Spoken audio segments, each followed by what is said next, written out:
Hello everyone, how are you feeling today? Are you maybe up for a little catch-up podcast? There's been a lot going on, a lot that I think might be quite nice to talk about, some like shifting priorities, explanations for why certain projects haven't been updated yet, like an overview of the Blender conference and preventing the main channel from dying and all things like this. So first of all, let's talk about the Blender conference because that was a very cool, very unique experience. Of course, it happened in Amsterdam, which is where they usually do the Blender conference, although in 2020 they were going to try and do one in Los Angeles, I believe, but obviously that fell through because of the COVID pandemic. Amsterdam is quite an interesting place to do the conference. It's convenient for Blender because the actual Blender studio building, or the Blender Foundation, Blender Institute, Blender Studio building is all contained just like north of the river. Basically, if you look at Amsterdam on a map, there's this main river bit, and then the core part of Amsterdam is south of the river. So it's still kind of like neatly contained in that area. A lot of people came to the conference this time. I believe there was a number like 600 and something, which doesn't actually sound like many, just a three-figure number, but when you're actually there at the conference, it just felt like an endless sea of people. It was a really strange layout this time because the conference was much more vertical than horizontal. It was at the Felix Meritis venue, and what I mean by vertical is that when you walk in, there's a main hallway and there's a reception on the right, but you get to this stairway, and then there's only one room on that floor, which is opposite the other side of the stairway. That's like the main theater section. So if you want to access the other rooms, you have to go up the stairs, and there was like, I don't know, 5-6 flights of stairs or something like that. So the interesting thing was, like, as talks were ending, there were always people coming up and down the stairs, which meant it was actually surprisingly hard to find specific people. You wouldn't really know whether they were in talks or inside like certain casual rooms. There was something kind of interesting about that because it kind of like blended everyone together like a mixer or like a blender. But from speaking to a lot of people, it did make it very difficult to find people in there. In terms of being like recognized by people, I think it was probably the most intense experience I've had so far, in the way that, you know, I was expecting maybe like 5 people would come up and say, oh, by the way, I watch your videos, etc. But I think about 30 people came up on the first day, but that was a mix of like other creators, people that I haven't spoken to in person before, and regular fans of the channel. But it ended up becoming a bit of a joke because every time I would go up or down a flight of stairs, there would always be someone else to come and say hi, which was fantastic because I really, I didn't expect that much attention or appreciation for the channel or the work, but it was really fun to meet people. It did also make for some funny stories as well because there was one point where I was at the very top of the conference and I wanted to use the loo, but I only knew about like the toilet on the lower floor. I think there were some others like on different floors. So while making my way down, I got stopped by about 5 people on the way. So you say hi to one person, hi, how you doing? You enjoying the conference, etc. Wow, really nice to meet you. Go down, you meet another person. Oh, wow, yeah, you like the channel? Okay, yeah, nice. So how are you doing? Like, what talks are you interested in watching, etc. You keep going down, and every time you're just trying to get to a destination. But that was really fun. I love meeting everyone, but one disappointing thing is that if you're having a unique experience like that where you're meeting a fan, I want to be able to remember it, right? And I'm usually like very good at remembering things, but the thing is, over those 3 days, it was just like there was so much stuff happening continuously. I'm meeting so many people coming up and saying hi. Also like meeting up with Discord friends, doing little tasks inside the conference as well. There was always something happening and always a talk. There was absolutely no room to think. So genuinely, like I didn't really consider this beforehand, but I didn't really have any time to process or think about anything that had just happened. You meet one person, say hi, have a conversation. You walk into a room, there's another person, say hi, have a conversation. Oh, you're done with them, here's another person, say hi, have a conversation, etc. There's no, like, it's a constant feed of stimulus going one way, and it's like you're not spending any time just kind of reflecting on it and like committing it to memory. So I didn't really expect that. I said to some people at the conference who were asking me whether I wanted to like take part in interviews or podcasts at some time, I said, okay, what I would like to do is, can you send me an email through my website, but make sure to remind me specifically of this conversation we're having now. Give me in the future a link back to the past, remind me of this conversation as a way to like kind of piece it all together. I think I remember most interactions, but I know I don't remember all of them. Like, I'm going to need people to jog my memory a bit. Because like I said, there are about like 30 people saying hi on the first day. I remember making a mental note, kind of like trying to count it up a bit and coming up to 30. I can't remember 30 people now, which is kind of upsetting to me because I want to remember everyone, because it's like, it's very special interactions when stuff like that happens. Like, you don't, like, I would never get recognized just walking around out in public, so this is something quite special to me. It's a moment where you kind of acknowledge that the things that you're working and making on do actually have an impact in people's lives. So it's disappointing not being able to remember all of the interactions. The ones I do seem to remember most of all are the ones where people are nervous. That's one thing I brought up quite a bit when talking to friends after the conference, like trying to explain what it was like. I found it fascinating how people can be nervous to talk to you in very different ways. It's like an expression of their personality in some way. I'm not very used to people being nervous to talk to me, but I'm aware enough about it now that, because like if you're talking to someone and then they obviously don't want to look at you or they're having trouble talking to you, you wonder if you're doing something wrong. But thankfully, like going into the conference, I knew that that's really not the case. People express their nervousness in different ways, so I tried to be as accommodating as possible, and I hope that I managed to talk to everyone who wanted to talk to me, but I can't be guaranteed that's true, which is a shame because I don't want anyone to come away from that conference feeling disappointed that they didn't get to speak to me. So there were a few occasions where I noticed that people kind of wanted to talk, but they were too nervous to approach. So I tried to make it easier for them. In a couple of cases, I specifically made sure to stand alone just for a few moments, like for a few minutes, just with no one else in the corner of the room, and people did come up and say hi. In another case, I noticed someone that kind of looked like they wanted to talk and say hi, but I kept on passing them by and kind of catching their eye, and I picked up on it eventually. So I made a note to myself. I said, okay, next time you speak to them, just approach them and say hi. So I did that, and they seemed quite pleased about that. There was someone else as well who, I'm trying not to call anyone out in case they watched this, but like I found them all really nice. Okay, all these interactions were kind of like cute, I would say, because I don't want anyone to be scared of me. I was kind of standing like not in a queue for food or drink. This is one of those moments where I was standing out the way intentionally, kind of just leaving some open space in case anyone wants to come and say hi. And I think someone came up with like a plan to say hi to kind of boost their confidence a bit. So they came up to me and asked whether I was in the queue, which I wasn't because I was like kind of off to the side. And I think that should have been obvious. They turn around and then they turn back and go, Are you Curtis Holt? And I go, yeah. And in my mind, I'm thinking, good plan. Good way to do it. If that's what you need to do to build up the confidence to say hi, then that's fine. There was someone that said hi and started speaking to me, but I could tell they were really nervous, so they kind of ran away. So they said hi, they said that they liked the content. I think I asked them a question, they responded, and then as I was literally starting to ask another question, they walked off really quickly. And I was like, okay. But I think I could tell just from like watching them speak to me through that interaction so far, like they didn't really know how to like really compose their expression, should we say. So yeah, that was interesting. There were other people that were kind of a bit more too cool to hang around for a chat, which was also quite interesting. So there were a couple of, hey, you Curtis? Yeah, cool stuff. Like, just like offhanded things like that. There was one person in the main theater who, I don't know if you're going to watch this, and if you do, I don't know your name, but it was quite hilarious.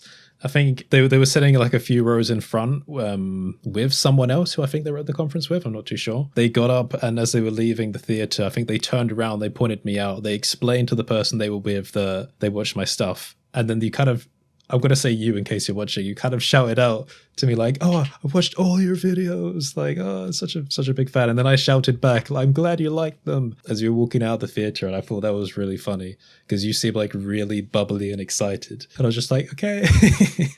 Oh, there was another one, a really nice one. So me, Erin, I think Rob from Decoded, Agniv, and a few other people, we kind of retreated up to the top classroom. Was that no, it wasn't the classroom, or was it? It was like the kind of developer lounge area where they did more technical talks about stuff. We realized quite early on that if you wanted to go to a talk, you had to get there early because the rooms would fill up. So we went to a talk which was basically the Blender developers talking about like the progress to get to geometry nodes and how they changed direction several times, from particle nodes to geometry nodes and an attribute-based system to fields-based system, and how that process came along. But while we were waiting up there quite early, there was this father and his daughter who came along and said hi while we were all sitting there. And that was a really, really nice interaction. They were super, super nice. They showed us their social link things. I forgot the name of the service, but it has a QR code and you can scan it and take a look at all their social links. So we had a look at their like websites and Instagrams and stuff like that. I had a look at the daughter's Instagram. She had this really, really cute series of artworks. And I made a point about being really excited about a pig with a curly tail. And they seemed to really like that. So little things like that are so sweet. And I love it.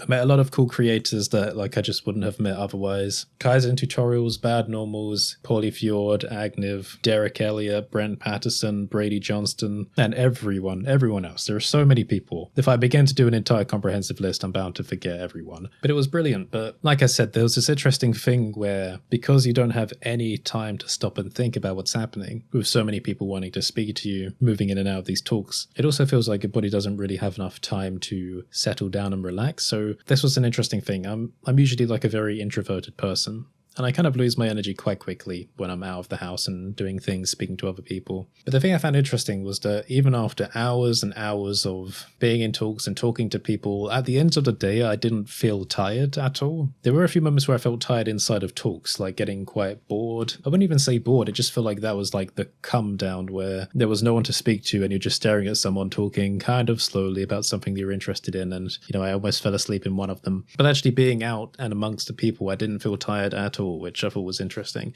And I think it's probably something to do with like a slow adrenaline release, because like I said, you speak to one person who you've never met before, so something spikes up in you and you want to make them as comfortable as possible and have an engaging conversation. You go up a flight of stairs, there's another person immediately you've never met before right in your face. You're kind of interpreting how they're looking at you, and everyone's got a different personality. Are they comfortable with you? Are they not? You want to try and give them the same amount of energy. You walk up the flight of stairs, another person right there. Okay, hi, how are you going? So it's just like you're getting these constant hits and it feels like your body's trying to compensate, so you don't have any time to feel tired when that happens. Really interesting. And I would like to go to more events like that in the future. However, I'm not a huge fan of Amsterdam. Maybe that's a bit controversial. I do find the city a little bit sleazy and a bit scummy, not to offend people. I'm also very confused about some of the design elements of it, but I did have a bad experience coming back from the conference as well. Thankfully, it did only last 3 days, even though I would have liked it to last longer because I didn't really get a chance to speak to everyone. But on the day after the conference coming back home, oh my God, one of the worst days I've ever felt like for traveling. I woke up and I could tell immediately, like in the pitch black of the hotel room, that something wasn't right because I have a history of like balance issues and vestibular migraines and things like that. And I was just feeling like super lightheaded, off balance, hypersensitive to motion. I was feeling really sick as well, like motion sicky. I was like, oh no, not now. And it really wasn't settling down. I ended up throwing up in the hotel toilet. And this was only like, I guess, an hour before we had to like leave and catch a train or something. So not good. I ended up taking some anti-sickness medication because my mum had some. And I was just trying to keep my head as still as possible the whole time. And we had like hours worth of trains to get back to London. And they were crammed trains as well. So I'm there like thinking, oh God, please don't throw up again. Walking in between all of these people. A lot of people on trains, man, they're not very happy people. You're kind of walking through people that seem to be annoyed that you just exist walking past them. And I'm just there going, don't jar me because I will probably throw up on you. Following that, when I did eventually get home, I ended up with like a week's worth of more vestibular migraines, just feeling off balance every day and just feeling awful in general. So yeah, that wasn't such a good experience. I very nearly booked in to see a private neurologist for that episode because I did get quite bad. And I've never seen a neurologist, and I probably should for these issues, because the migraine ones are lifetime and they can get very weird sometimes. And I've spoken about this before, and there is a blog post on my website, but I get hemiplegic ones sometimes, which are effectively strokes, where you lose control over half your body, you can't speak anymore, you get a bit drowsy. It's all to do with like misfirings in the brain. Anyway, at the Blender conference as well, we ended up doing like a few tasks. So Savannah XYZ, the creator that does these lovely music animations related to CG, we had a 3D print of her because she couldn't attend the conference. So we took the 3D print around and I took pictures with all different kinds of people. For example, here's one where you can see Ton being really happy with the Savannah print. And then also we gave donuts to Andrew Price, which I thought was funny. So Sam and Joshua from my Discord server, the moderators, they had the lovely idea of running to the shop and grabbing a box of donuts, and there was this, oh my God, I love my friends, right? And this is probably like one of the highlights or one of the funniest moments for me. I was speaking to Jacob Holiday while looking over the banister at the Blender conference, looking down the stairs, and all of a sudden these footsteps emerge, and up running up the stairs comes Sam and Joshua, and they're going, Curtis, we got donuts for Andrew.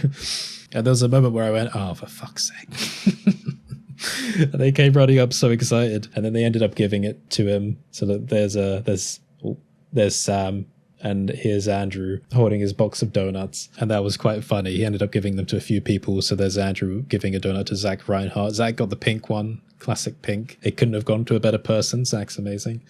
So yeah, it was really funny. But we also laughed because it seemed like people just instinctively understood what we were doing, because we had this box of donuts and we were asking people, do you know where Andrew is? And people were just like immediately like, oh yeah, of course. Of course, that's what's happening. I got gifts from people. So Miro, who works for Bohemia Interactive, he gave me an Armory Forger shirt because Bohemia Interactive make the military tactical simulator, the Armor series. The Physical Add-ons crew gave me a floppy disk with Physical Starlight and Atmosphere on it. I wanted to spend more time speaking to them because they are really interesting people and we seem to get on quite well as well. But I didn't know who all of them in the crew were, so I want to spend some more more time learning about them. Agnew gave me this lovely scarf and this little kind of decoration of a traditional Indian hat, as well as some food items, which were quite nice. I got some stickers from people as well, and yeah, some other miscellaneous things. It was funny, I bumped into Jonathan Williamson at the CG Cookie booth because apparently Blender Market crashed because they were doing a sale during the conference. And I just saw him kind of sitting over behind some of these like advertisement boards by a window, just sitting on a laptop trying to like fix Blender Market. So I said hi to him there. That was quite funny. It's just like overall, the Blender conference was a really dense collection of memories. Like I said, I can't remember absolutely everything, but I do remember a lot. We also had a private Geometry Nodes summit / meeting where a bunch of us got together in one of the meeting rooms to like talk about geometry nodes, which was really cool but really surreal. Because I'll just say, like, I never really knew if people on the development team watched my videos or knew who I was, or even what they think. Do they actually like YouTubers that make Blender related content? But like on the first day walking in, I bumped into Cyprian, one of the core developers, and he was he was immediately all like smiles and very happy to see me. And I was like, wow, you know my stuff? It was nice. We had a good chat. And every time I passed him, it was always like a smiling, hey, how you doing? I met Captain Disillusion as well. That was funny because we had some of the people from my Discord server come and meet up outside the conference because this is the only time we could meet. And I think we did a pretty good job at like synchronizing it. All things considered, I'm really impressed we all managed to meet up like over those few days. But I was there with one of the friends called Theo, and they said, oh man, I would love to see Captain Disillusion. And just as they said that, he came walking by outside, and I'm not sure, he probably heard us say that, but it was just like a really funny moment. And they were like, oh, I did manage to get some time speaking to people that told me about like the projects they wanted to try. There was a few people who had YouTube channels or wanted to start making YouTube channels, and they wanted advice or just to tell me what was going on. Some people from school, some people working at different companies, some people doing talks. I managed to spend some time speaking to Ton, which I didn't get to do the last time I was at the conference. He showed us pictures of a secret project they were working on at Blender. I brought some merchandise. They did like these UV unwrapping socks, so I got one of every size. I got some blue and orange mugs. Yeah, it was just a really nice time. But like I said, the actual travel experience wasn't so good this time. We'll have to wait and see if I go to it next time. That's the thing, like if I had the option, if I could just walk out this house now and like meet people from Blender, I would do that like in a heartbeat. It's just the travel part which is the annoying one, because again, some medical quirks that pop up every now and again, then they can be pretty awful. You know, I've still been trying to figure out whether the experience that time was triggered by a bug of some kind, or whether it was just something which is also possible for me, where a sudden change in diet, which did happen because I wasn't eating properly, or like a sudden amount of stress or stimulus can trigger episodes of things. And when I say I didn't eat properly over the conference days, generally I don't like eating in front of people anyway, but also when we were sitting down in like the lunch hall, literally I'd sit down, and as soon as I would eat, or like would have chosen to eat if I had food with me. There was food at the conference, but again, I don't really like eating food like that. I'm usually very careful about what I eat. But like as soon as you sit down, there's someone else opposite you. Like I was having a chat with Agnew at one point, and that's the funny thing, like, you know, you don't know if everyone around you knows who you are, which is fine because you shouldn't expect that. You're just chatting to someone and then you finish and you're like, oh, okay, moment of relaxation, and then you notice that the person directly opposite you is looking at you and wants to start conversation. It's like, which is lovely, but I'm just trying to describe to you what it's like, because you're like, okay, and you're about to process the end of this conversation with your friend, and you're looking directly at the eyes of someone who's starting another conversation. So yeah, really unique experience. Anyway, so that was the Blender conference. Really fun time. Lovely to meet everyone. And one thing I really hope is that they do another London Blender Day or Blender London Day at some point, because I did bump into one person at the conference this time who did help to manage some of the London meetups. In 2019, they did one in London where about 50 people turned up or something like that. And that was actually really, really nice. I met Mark Kingsnorth there. Pablo Vasquez came along to that one as well. We had Jama Jurabayev. And I'd love them to do another one in person because that's so easy for me to get to. Anyway, so we finished that subject. Now let's talk about YouTube, because YouTube has been a little bit rough recently. Basically, in the past, when I would experiment with different content types, like going between video to video, discussion tutorial, general news piece, etc., it was always a bit tricky, right? Because not everyone likes every type of content, but it was still relatively stable. Like, it didn't really matter what type of content you put out, the channel was always going to grow. Things have changed on YouTube. YouTube changes pretty quickly. I did like it was a video breakdown of a project, like the next episode of my like studio project. Then I did like a Halloween art piece, and then a general piece of news about an upcoming Blender feature. And all of those videos were awful. for the channel. The really strange thing is when you're at the conference, people would talk to me about those videos. They'd say, oh, wow, I watched like your new studio video. I did something similar with my bedroom. It really helped me with this, etc. But then when you look at the YouTube studio, all of them created a net negative amount of subscribers on the channel. Basically, people were unsubscribing. No one new was subscribing. Strictly speaking, if I keep making that type of content, the channel will go in reverse and we will start hemorrhaging subscribers from the channel. So yeah, just to make a point about that, if I kept making tutorials that didn't inspire some kind of like unique curiosity, the channel was about to reach a critical mass point where it would start shrinking. I noticed this because while I was at the conference, I had the lowest day for subscriber growth in the last 3 years or so. Strictly speaking, I was probably making more subscribers a day when I was at like 10,000 subs than at 135,000. And that's a bit of a problem. I took a long, hard look at some statistics and at the channel page, and I kind of noticed some things. So first of all, I had a video on my channel called Introduction to Coding, which people found very useful. It's basically just an introduction primer to coding in general, the kinds of like theory that you need to understand that are shared between all different types of programming languages. And the thing is, this was getting pushed to people more than any other video on my channel. The problem with that is it's not a Blender specific video. And having a look at the statistics, 30% of all my new subscribers came from that single video, like over a 7-day period or so. It was getting about 1,400 views every 48 hours. The problem with that, as I've noted before, is that YouTube likes to push your videos if they do well with your pre-existing subscribers. But the problem is if 30% of your subscribers don't care about Blender at all, then they're not going to be clicking on those videos. So that was problematic. And I thought to myself, well, I don't know if it's a good idea to keep this video on the channel, because if it's bringing in so many people that don't give a damn about the content, then I'm basically creating a problem for myself. So I came up with a plan and I actioned it. Just to explain it a bit more, I also looked at my channel page and I thought, okay, well, if I'm a new subscriber coming to the channel, I want to see some predictable nature here. A lot of people were coming along for the community roundup videos, but then they would immediately be followed by a series of really weird and hyper-specific videos about specific projects. And I thought, well, if I'm a subscriber coming for like Blender recommendations and stuff, I don't want to see that. I want to see more of the compilations. So I outlined a few policies for myself, and one phrase kept running around in my head, which was provide a predictable service. Like, what service are you providing to people? If you're just talking about your own projects, you're not really providing a service to people. You can convince yourself that you are by saying, oh, it has educational value, but like, what are we actually giving to people to help them? People seem to find the roundup videos really helpful, so that's a good service that I can provide. But is it predictable? Well, no, because I'm doing them far and few between in between other random videos in content types. So I did a thing where I prepared a new community roundup video, and as I released that, I immediately made the Introduction to Coding video disappear from the channel. So that new 30% of subscribers that weren't Blender related disappeared, and this one was released. The community roundups tend to bring in a lot of subs, so as those ones disappeared, these ones increased, and it seemed like it balanced each other out pretty well. Although it has started to go down a bit more now, but we are like well after a week after the community roundup video was released, so that's kind of expected.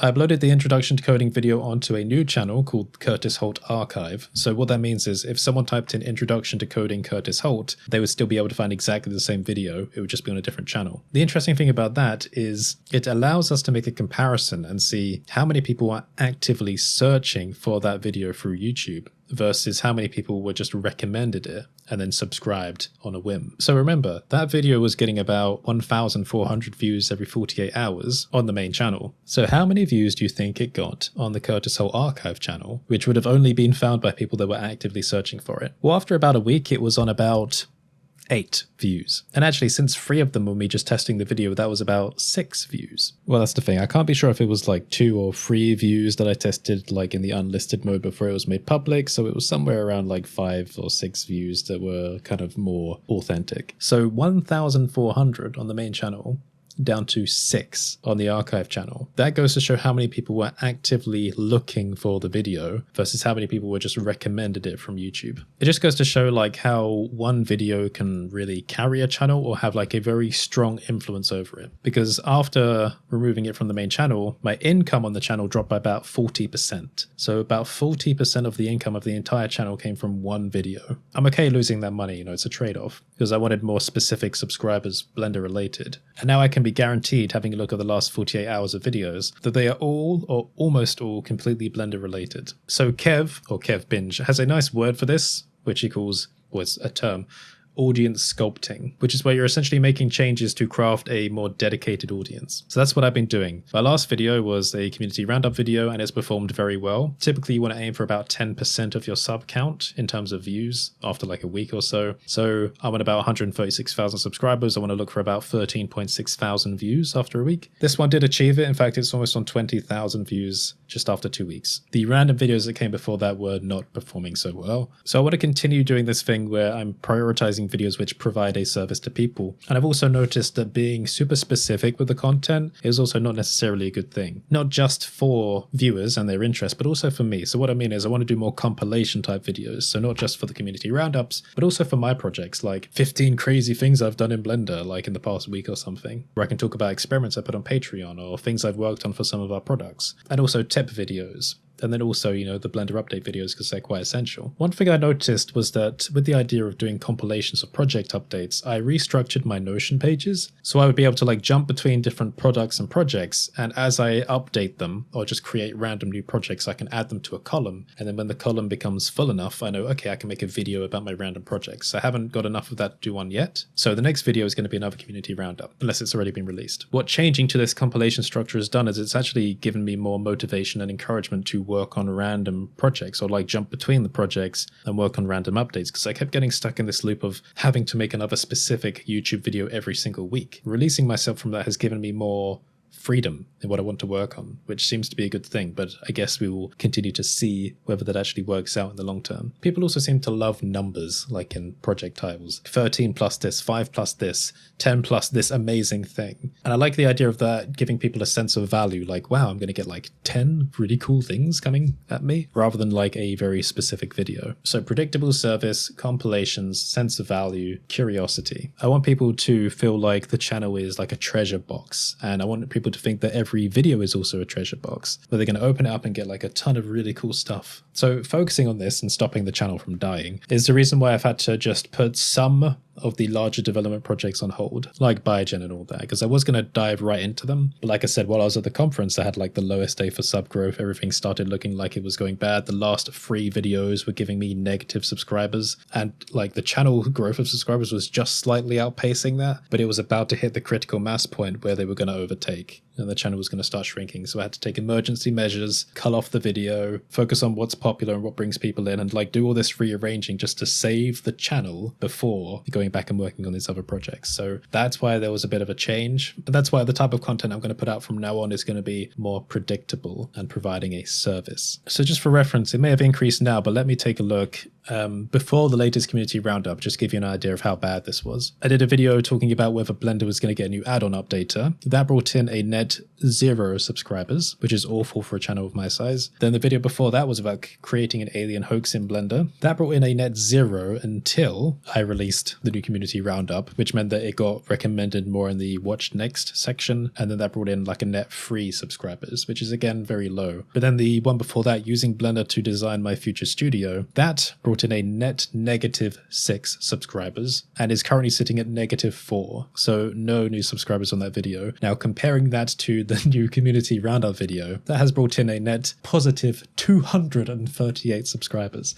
So I did get a comment from someone on this new video that said something like, oh, I really like these videos, but I miss your tutorials. Well, here's the thing. If some of my tutorials are bringing in negative subscribers and the community roundups are bringing in hundreds of new subscribers, then you can kind of see why maybe tutorials aren't like a good idea. I've said to people, I believe there's a critical mass point, or like the tutorial creator paradox, where you start raising an audience by making tutorials. And people come along and they subscribe because they think, well, there's cool value here. But if you're even slightly divergent from a certain subject in the tutorials, people are subscribing for different reasons. And that's great because you can grow and kind of fall into this comfort zone where you believe that making more tutorials is going to keep you growing forever. But the thing is, you have to innovate, right, to start reaching new people. So you take slight steps away from like your original speciality. And as you're doing that, you're starting to hit new Venn diagrams of audience members. But that means that over time, your audience is diversifying into people with lots more interests than you expected. So now every time you make a specific tutorial, it's going to hit a smaller and smaller proportion of your audience in terms of their interest. So I believe that for specifically tutorial channels, there is a critical critical mass point, or it stops becoming viable to do specific tutorials for like a specific kind of theme or subject, and it becomes a problem instead. I think there are lots of things to subvert that. For example, presentation does a lot, curiosity, tutorials about specific subjects which inspire curiosity, where the person doesn't necessarily know what they're getting into, but the video looks interesting. I think that can reach a wider audience because that's more interesting to people. Really good presentation can bring people in that you wouldn't expect. And I think that's a way to subvert it. But I've always had this thing where I like to be more specific in my descriptions of the content rather than super clickbaity. So I think if you kind of reach that critical mass point, a certain amount of clickbaitiness is necessary to stave off the problem. But also it's worth noting at this point that one person may look at someone else's channel and go, aha, I know exactly what they need to do to fix this.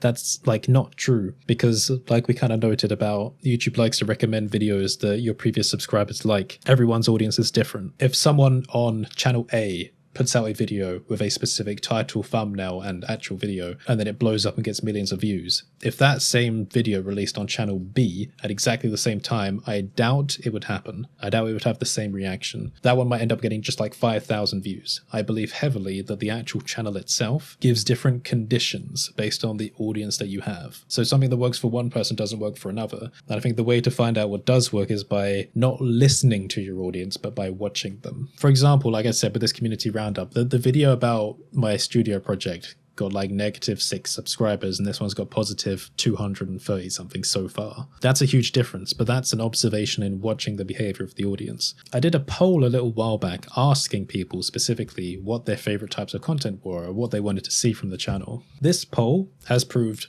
useless, completely useless, because it seems almost like the exact opposite of what people say they want is what they will actually want. So that poll said that the most popular type of content people wanted were tutorials of new Blender techniques. They said that new products and tool announcements and demonstrations were the least interesting things to them. Well, guess what? When I released a product recently, Modular Workspaces, it pretty much outperformed almost all of my regular tutorials, like for the same amount of time. So that's useless. They also said that tutorials were way more interesting than community roundups, or that breakdowns were equivalently interesting to community roundups. Again, bullshit.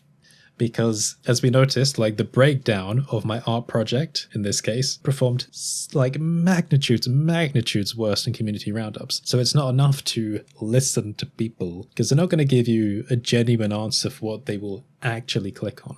I think people like to think they like certain types of content or that they want certain things, but whether they'll actually click on it in their day-to-day life is a very different thing entirely. So asking people is not really a good idea, but watching people, seeing what they actually do, what they click on, what they resonate with, I think is better. Anyway, yeah, I basically talked about all of this in a somewhat private Patreon post, and I shared all of my findings with other close creators as well. I basically took images of the graphs of my statistics and showed them how things change when you remove a video from a channel that's bringing in like a significant number of subs, because I felt like it was important to share that information with them. But also, you know, recently, just to change subject a bit, I have also been slowed down because there's been a lot of personal stuff happening. So as you probably know, I am moving eventually. Building for the new house should start in April next year. But also some other family members of mine are moving down to the area where we're moving. So now I'm spending time kind of helping them pack up as well, along with the rest of the family. So I have to be like pulled away from the computer to do other things as well, which is slowing me down a bit, which is a bit disappointing for me, even though it's for like a very good reason, because I love being productive and making things for people. But I hope people understand that if I'm absent or aren't talking as much as I usually do or aren't posting as much, it's because I've been forced like to be quiet rather than I've lost interest, which is never going to happen. Also, another thing I want to talk about in this little podcasty episode, if we can even call this a podcast, is pronouns and pronunciation.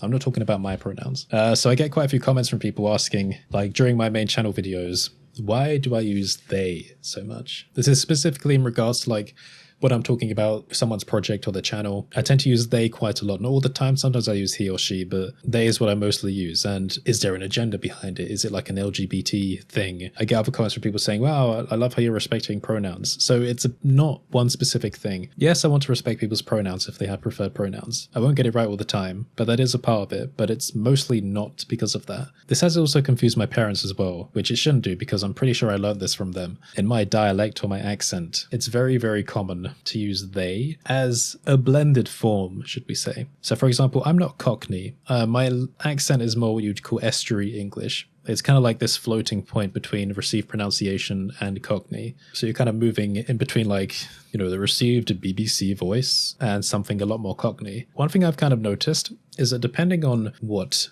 part of this accent you fall in, you tend to gravitate towards different pronouns. And the reason I think is because of effort. So this is just a theory of mine. This isn't something I've based on anything I've found. But for example, if we're talking about like if we're at a party, right? And someone's going to grab a drink and someone's asking you where the person is going to grab the drink, you might say something like, oh, he's over there going to get a drink. If you're putting full effort in, you're going to say something like that. He's over there going to get a drink. But English isn't about using full effort. We don't pronounce things properly when we're just talking casually in conversation. If you're Cockney, you're going to fall into something like, oh, he's over there going to grab a drink. E instead of he. You're essentially trying to remove effort from the pronoun to kind of speed up the process and save energy.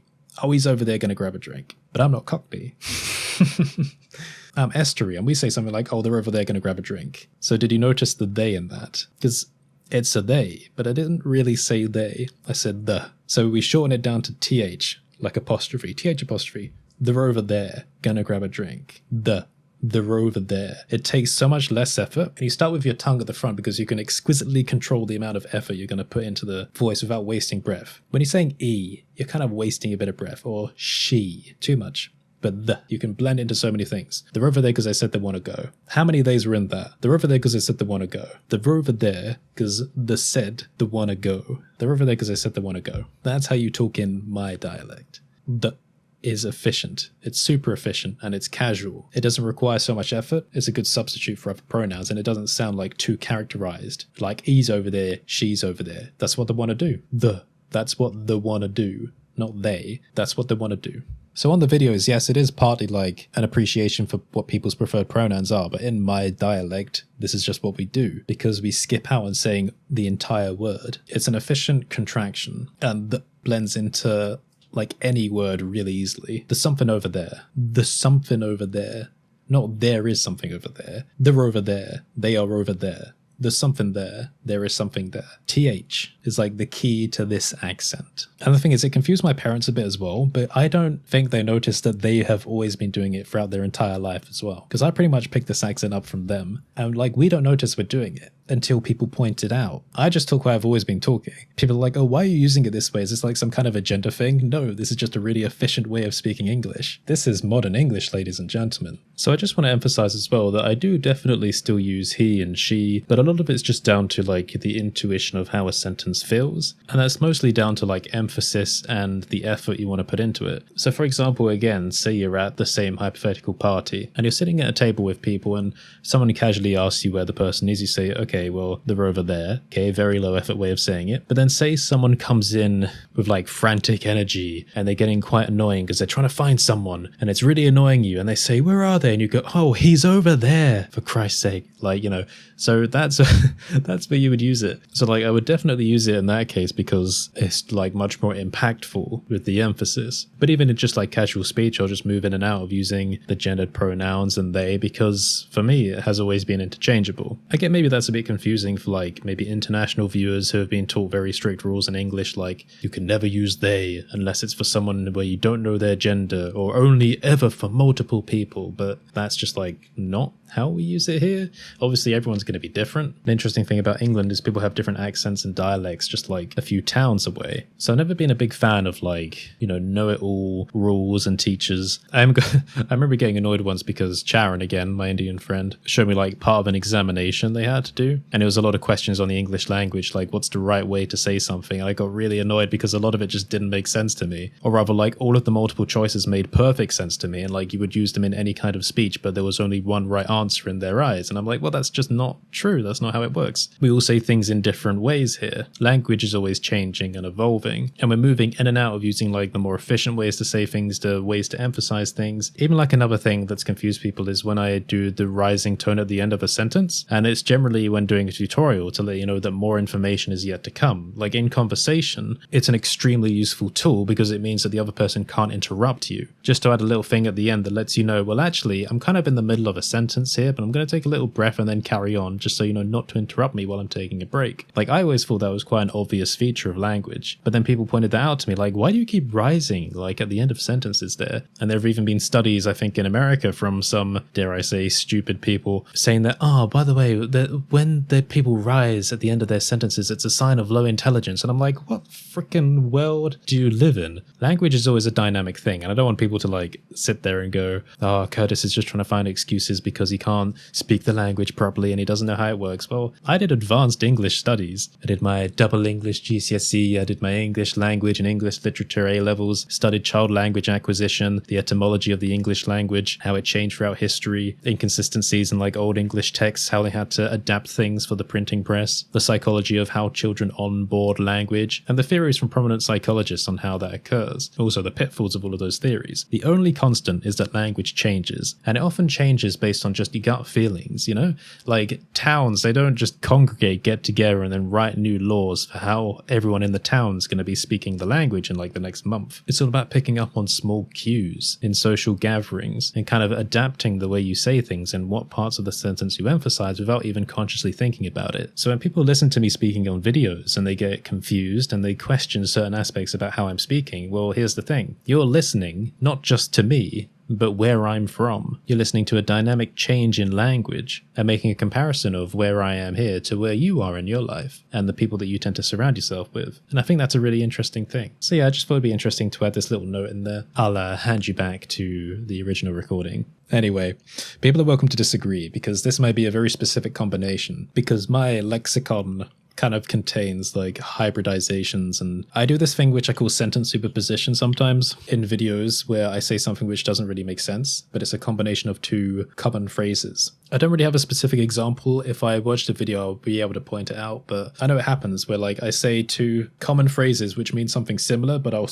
like swap between them halfway through. I also do a thing where I swap between like American words and British words, or change the pronunciation of specific words as well. So it's always been a bit of a blend. But I just wanted to point out that the rover there, because I said they wanted to go, is like 3 theys in one sentence blended together. It doesn't take more effort to say they than he or she. And it's just what this dialect has fallen into. And you can try it yourself if you like. Take any starter of a sentence with a word that begins with th. Like there is something in the water. Forget the air. Just start with the something. There's something in the water. Or if you want to go like, you know, fake stereotype Cockney, there's something in the water.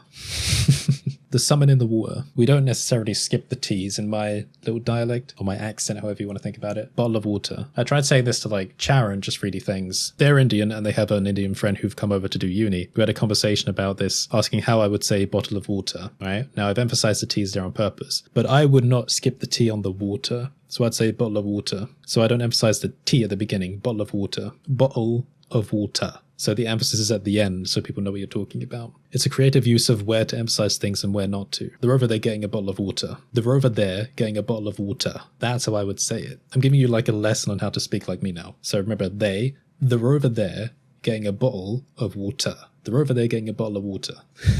Let's learn how to speak like Curtis. Anyway, I think that'll do it for this video. Hope you're all doing well. If you made it to the end, maybe put the emoji of like the monkey putting the hand over its mouth. Is that the say no evil emoji in the comments so I can see who you are? Anyway, have a fantastic day and I will see you next time.